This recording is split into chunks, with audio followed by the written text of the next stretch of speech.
Well, this is the third opportunity that I've had to talk to the community at these Wednesday night lectures.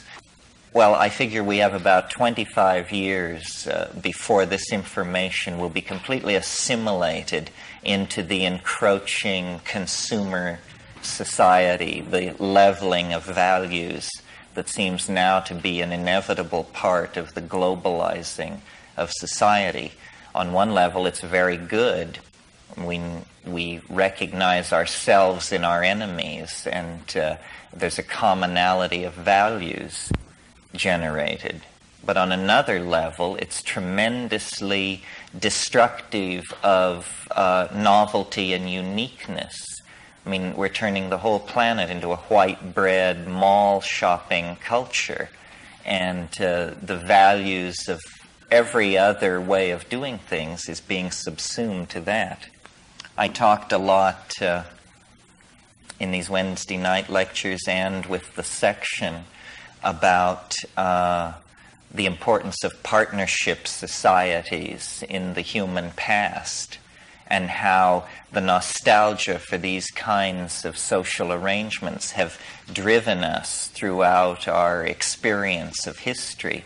Well, it is nevertheless true that even today in the Amazon and perhaps in a few other relict environments, partnership societies exist. Partnership societies thrive and regulate themselves through a symbiotic relationship to plants that we call hallucinogenic plant shamanism, but which is actually almost a welding of the social organism into the natural surround in a way that feeds back into the psyches of these people and the structures of their society in a way that is very much promotes the conservation of equilibrium, something we have sadly lost touch with. So it's very important to preserve the options that have been discovered by people over the millennia, the options that allow a recreation of the sensory and psychic ratios that characterize the partnership society, in contrast to the kind of dominator society that we've lived under for such a long time. So it isn't a matter simply of preserving plants for medicines. It's really much more philosophically deep than that. It's the idea that a relationship to the vegetable matrix of the planet is what constitutes a Gaian resurgence, that it is plants that regulate the composition of the atmosphere, the temperatures of the oceans, so forth and so on, and that it is our lack of integration into that system that has precipitated the crisis of toxic 20th century potlatch civilization. By potlatch was a custom of the Northwest Coast Indians, where they would, to show their wealth, destroy huge amounts of material so that houses would be burned, feathered blankets burned, totem poles burned in the potlatch, in an orgy of destruction which proves your wealth. And we have assimilated and perfected this custom so that it is second nature to us. And the whole planet is a vast potlatch. We are robbing our children and their children of any sort of recognizable future by basically grabbing it all for ourselves. No other society in history has been so callous to human values that it condemned generations unborn of its own children to live in a desert. The main thing, I think, that comes out of an effort to formulate a psychedelic point of view, and I take it this is what we have been involved in, A psychedelic point of view means a point of view which honors consciousness. Consciousness is seen as the value to be maximized. That's what we want. We want more consciousness, better integration, better information, better models. We don't want to petrify ourselves or commit ourselves to a model that somehow then is found to be obsolete and inadequate. So what chiefly constitutes the psychedelic point of view, I think, is its open-ended and provisional nature, as opposed to every other ideology or point of view that's running around. We have to, what the psychedelic point of view is a kind of cultural relativism. We're trying to get a grip on who and where we are in the cosmos from a point of view not that of the American consumerist citizen, something else, something larger, deeper, broader, more touched by the cosmic, more touched by a sense of the past and of destiny. So I have said this many times, but I want to say it now in a slightly different context and discuss it. The statement of the British enzymologist J.B.S. Haldane, who discovered enzymes, so he became an enzymologist, a logical move. Haldane said, the world is not only stranger than we suppose, it is stranger than we can suppose. And this is something that we have not entertained very seriously as a possibility, especially the cheerful characters in the white coats with the clipboards. The assumption has always been that man's mind, notice the gender slant, man's mind is sufficient for the cognition of the cosmos. This is not all that surprising, though it is patently idiotic. It is not all that surprising when you think about the fact that as recently as, let's say, 1830, people believed the Earth was 4,000 years old. As recently as 1480, the New World was unsuspected to exist, or it was suspected by a few wild-eyed map makers and mad sailors. But conventional knowledge held that, the Eurasian landmass in connection with Africa, that was it. So when we look back into our recent past, we discover tremendous epistemic naivete. That means people didn't know what was going on.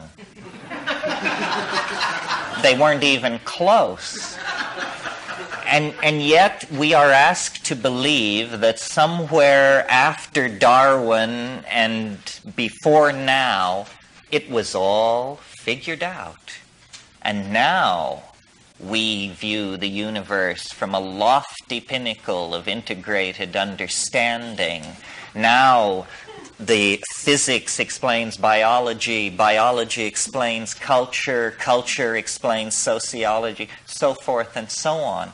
Well, this is really whistling past the graveyard, because meanwhile the visible consequences of this understanding are spreading chaos, dissolution of values, an inability to control technology, an inability to set reasonable political goals such as moderation of population growth and carry them out.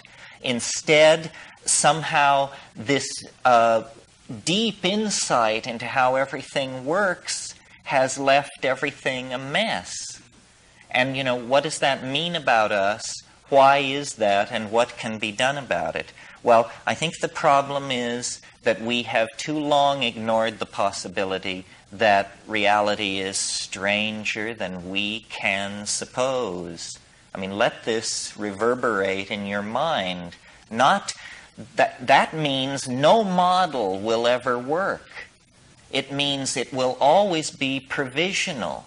that the understanding of what it is will always recede ahead of any epistemic program to describe, enclose, explain. This is all a fallacy if you believe that you are embarked on a finite project where eventually you will issue a white paper and that will explain how the boar ate the cabbage.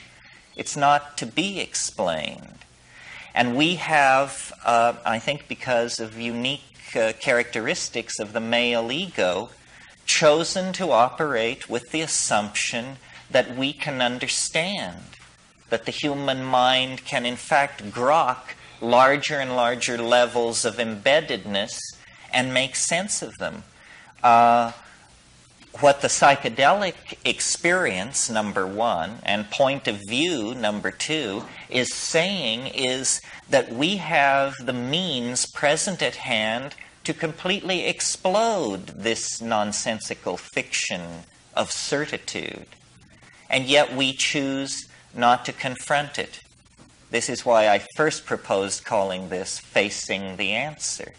Because the answer about how you understand the universe is the same answer that you get when you ask the question, how am I to understand my own life? It can't be understood. It is a receding mystery. It is a continuing carrot. It cannot be brought under the aegis of rational apprehension. It says in Moby Dick, reality outran apprehension. It always outruns apprehension, because apprehension is the primitive functioning of the primate neural network. And reality, who knows? Who would even care to take a guess, you know? It's a mystery. You do not measure the depth of a universal mystery with the neural network of a primate. Our role is not to understand, but to appreciate. To appreciate. We have an immense capacity for resonance with beauty, aesthetic awareness, appreciation of form, appreciation of how things go together. Notice this word appreciation, appreciation.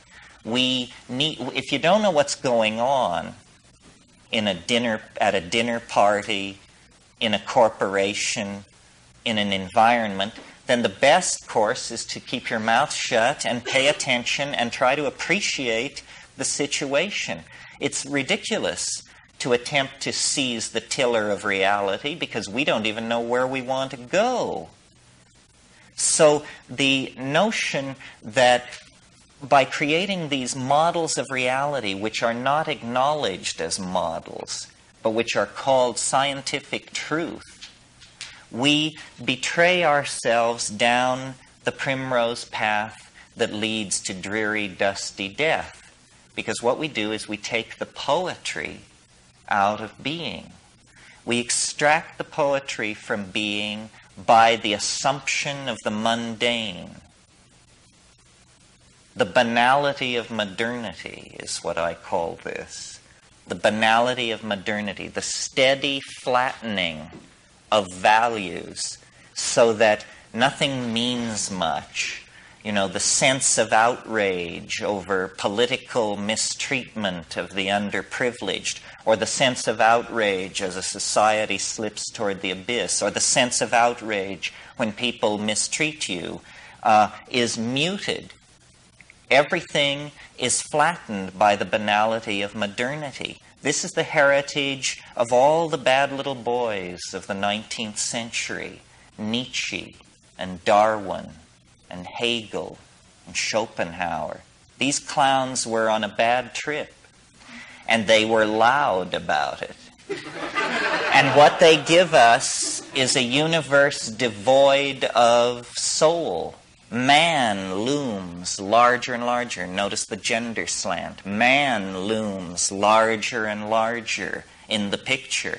And what this ushers into is fascism, pure and simple.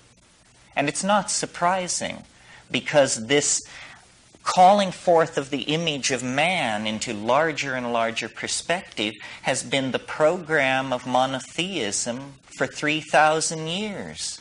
It has been a relentless accentuation of the centrality of the human image, the male dominant human image. And in the transmutation of Hellenistic Judaism that becomes Christianity, the final apotheosis of this point of view is created in the notion that man can be God. That's it. And it is hailed as a tremendous infusion of existential validity into the human image, the greatest stride ever, the greatest single stride ever taken in the definition of human ontology.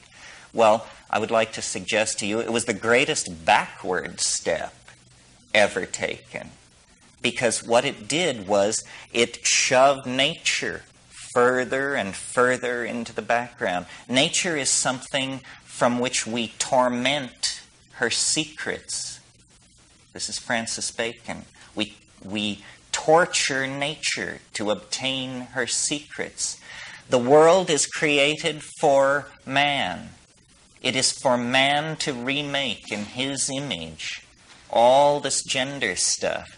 And it is then no wonder that building on that foundation, 19th century rationalism, which thought it was putting these things behind it, it conceived itself as anti-clerical, as anti-monotheism and Christianity in some sense, and yet what it really did was it just stripped away the Baroque trappings. Hans Jonas was very acute in pointing out that 3rd century Hellenistic Gnosticism and Heideggerian philosophy are essentially the same thing. It's just that in the Gnostic recension, you get all these sexy, you get demons and angels and levels and the emanation from the pleroma and the clash of the archons. Opera. In the Heideggerian recension, they've just gotten down to the nitty-gritty. But the message is the same. Man is thrown into the unknown. Man is in the abyss, lost. All meaning must come from within. All order must come from an inner vision. We are abandoned. This is Heideggerian language. We are abandoned. Well, this is permission then for pathology, because it is a point of view purchased at the cost of ignoring the facts of the matter. And that is, in my definition, a delusion. A point of view purchased at the expense of the facts of the matter. Whitehead said there are stubborn facts. You can reduce and reduce all you want, but there are certain stubborn facts. Well, one of them is the primacy of nature. A stubborn fact which was ignored by this tradition. Once nature is taken as the ground of being, then the permission to inflate the image of the ego is denied. And I think that this is happening globally, very slowly, under pressure, under duress, because our backs are to the wall. We are seeing a planetary crisis unfold before our eyes.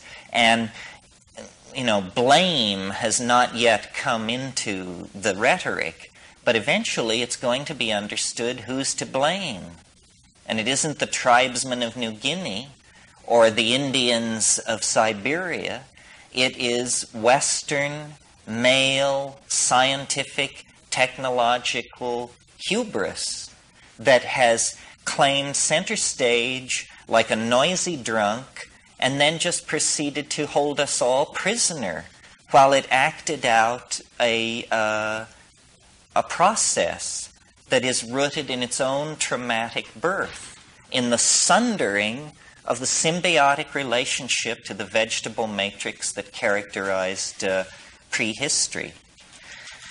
Well, so what I'm offering as a counterpoise to that is this notion of provisional models. Nature is not mute. This is what Sartre said. Nature is mute. He was another one of these people who pushed this existential line in one form or another.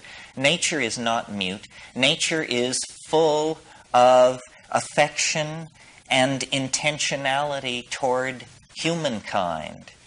But intuition must be given prominence in the rearrangement of our relationship with the world. And I talked the other night about induction and intuition, and I want to say just a little bit more about it tonight. Different things. Science runs on induction, which is a very low-grade form of logic. It means you do something over and over again, and if it happens the same way 100 times, you have confidence that the 101st time it will happen the same way. Intuition doesn't work like that. Intuition, as I said the other night, leaves no trail. And most of us are accustomed to thinking of intuition as something feminine, mysterious, unexplainable, and sort of magical. And also, I think, because we live in a male-dominant society, we undervalue it. If someone claims intuition, our position is probably one of prove it, doubt in the face of the assertion, you see. But there's an interesting thing about intuition that I don't think many people understand or have bothered to look at, which is, did you know, I'll bet you did know, mathematics is based on intuition. Now, half of mathematics would rise with a screech of horror at this statement, but the other half of mathematics calls itself intuitional mathematics. Okay, well now what's going on here?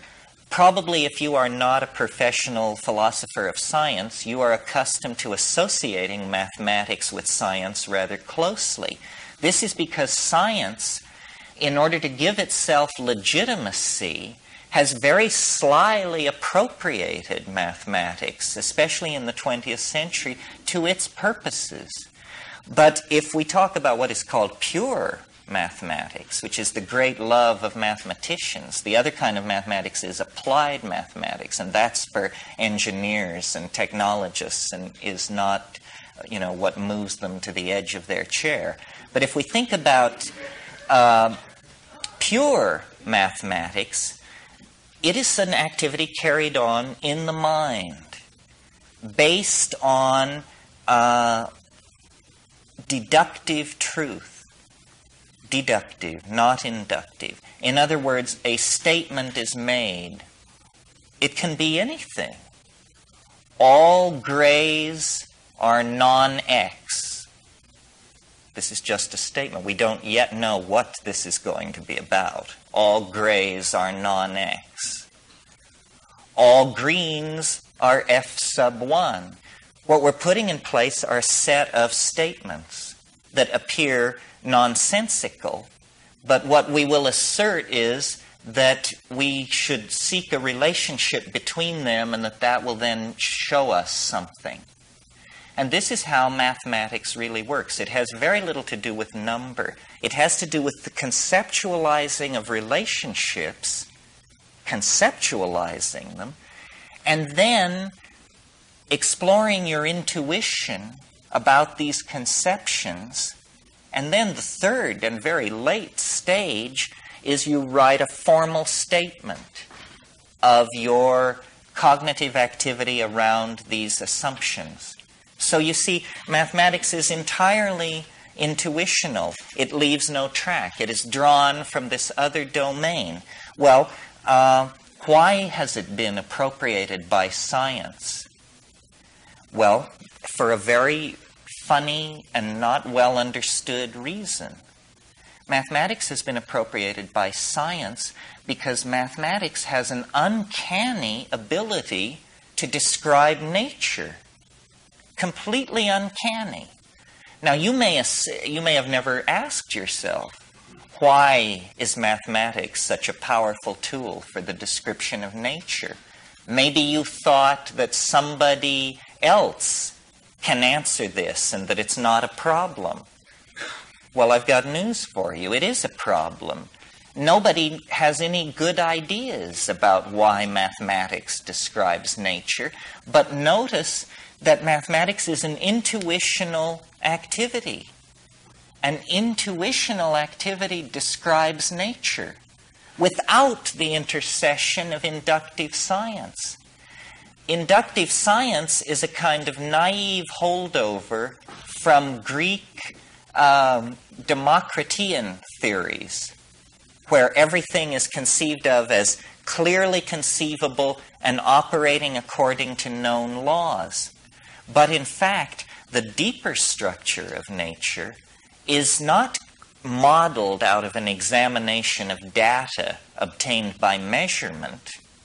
That isn't how it works these days. The deeper description of nature is achieved by taking weird objects from the frontiers of mathematics, these things dreamed up in the confines and depths of the human mind and inside computers, and then laying them over nature and seeing, my gosh, there's a one-to-one correspondence between, let us say, the multidimensional catastrophes described by René Thom, and the dripping of a faucet, the turbulence in a brook, the voting patterns in a ghetto. All of these things are seen to be easily modeled by extremely exotic mathematical objects discovered through intuition within the mind. Well, what does this mean? Well, it means, if it means anything, I mean, before we draw the deeper conclusion, what is the conclusion on the surface? It must be that the unaided human mind is more capable of correctly modeling nature than the human mind that works through the methodological inductive approach called science. And in fact, this is clearly true because the world described by science, a scientific description of this room, would say very little about all the important things going on in it. A scientific description of this room would leave out personality, would leave out linguistic intent, would leave out the uniqueness of each of us. For science, we are merely members of the human species. Again, this flattening, this reductionism, this betrayal of the quintessence of the phenomenon in a desperate effort to achieve closure in the modeling process. And so then you do achieve closure, but the model is always inadequate. It's always inadequate. So then there's this sense of frustration. We can't get closure with the model unless we tell a lie, unless we deny the complexity, the interrelatedness, the soulness, the spiritness, the mindfulness. All of these things are, for science, what are called secondary properties. They are epiphenomenal. They are only an aspect of your point of view, like an iridescence on a butterfly's wing or something like that. In fact, that is the classic reductionist definition of consciousness. It is an iridescence that appears on the surface of neural processing that we mistake for true being. And yet somehow we are embedded within this iridescence, and it is from within this iridescence that we launch the descriptive models that then deny our existential validity. Well, so this has been an onanistic exercise, is one way of putting it, and there must be others. Okay, so then what is the path of intuition in relationship to nature that is different from the path of science? In a way, it's only a shift of emphasis. William Blake said, attend the minute particulars. Attend the minute particulars. This is very good advice for science, and it is very good advice for mathematics. And what I'm suggesting here tonight is that we have misconstrued mathematics and have bought the notion that it is a part of science, when actually it stands ready to empower intuition and to sweep science, if not away, at least into a more proper role, more befitting its extremely limited application to the higher orders of reality that we really care about. I mean, science is really, it's the plumbing level of reality. It doesn't catch, the integrated nature of language, the evolution of fairy tale, the dynamics of love affairs, the quintessence of genius. These are the things that as human beings structure and constellate and guide and inform our world. And science has nothing to say about these things. Mathematics, on the other hand, is like the bedrock celebration of these things. It empowers intuition. It discovers intuition to be the most powerful epistemic tool that we have. More powerful than induction, more powerful than deduction. Intuition is the unifying of experience into a gestalt image of the world, a coming together within the organism of a correct imaging of the world. Now, what do I mean by correct imaging? All I mean is a provisional image that carries you to the next moment. This is all we can hope for at this stage. We are much more suited for dancing than for whatever it is that we have been doing. Whatever it wasn't dancing. We are a part of nature. We are a part of light. We are a part of the energy field of the planet. We are not its keeper in the sense that it is not given unto us to understand it. That was all a horrible misunderstanding. The idea that we should understand reality and then somehow make something of it. Alfred North Whitehead said that understanding is the apperception of pattern as such. As such. That's all. So here we have a room full of people. Well, it's a pattern. It's many patterns. It's the pattern of how men and women are mixed together statistically as we scan from left to right. If I see a pattern there, I know something about the crowd. I understand something about the crowd. The pattern tells me something, and I call that understanding. But we could analyze the crowd from the point of view of the distribution of young people and old people, or people in colors in the red-blue spectrum as according to the yellow-white spectrum. Each one of these things is a way of analyzing the pattern in the room. And each one of these patterns tells the perceiver more about what is going on in the room. Because the room is not a distribution of young people and old people, a distribution of men and women, or a distribution of garment colors. The room is a mystery, a recessional mystery that presents itself as a series of interlocking patterns of infinite depth. And so, in building collective epistemologies, this is what we must ask of these epistemologies, that they give us the experience of understanding. And the experience of understanding is largely intuitional. How much of an experience of understanding do you have when you examine what modern physics is saying about the origin of the universe? I submit not much, because it is so clearly the product of abstraction, the product of the phonetic alphabet, the male ego. They set all the interesting stuff back in the first 3 minutes. Who can go and look? It's all stacked against empowering the perceiver.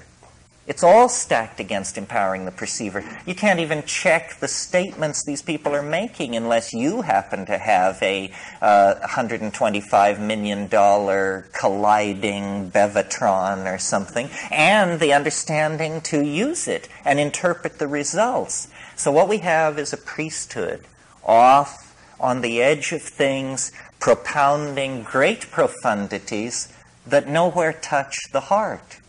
Nowhere empower the individual, nowhere strengthen the dyad, or reinforce the family, or give support to the downtrodden. It doesn't seem to be about that. In other words, the explanation of the world is not a human explanation. A human explanation must come from intuition. It must come from poetry. It must come ultimately from experience. And by experience, I don't mean the experimental method of science, which is that things are pulled apart, taken down to their lowest common denominator, and then described.